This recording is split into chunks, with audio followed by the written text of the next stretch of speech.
In this video, I will be showing you how to enable or disable the setting for Copilot to search and read your local files.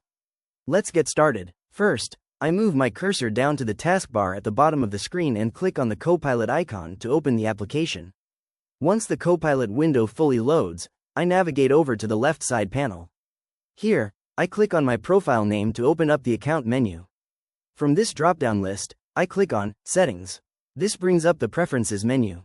I scroll all the way down to the bottom of this list and click on Permission Settings. In this new window, you can see an option labeled Show Recent Files on Home.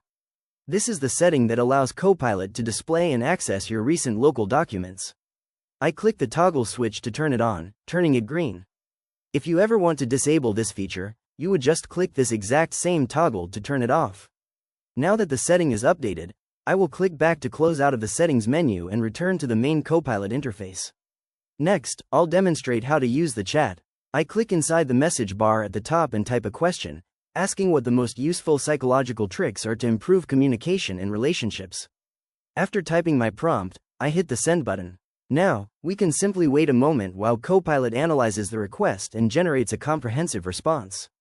As the text appears on the screen, I scroll down to review the tips and information it has provided. If you found this walkthrough helpful, please consider liking the video and subscribing for more quick tips and tutorials.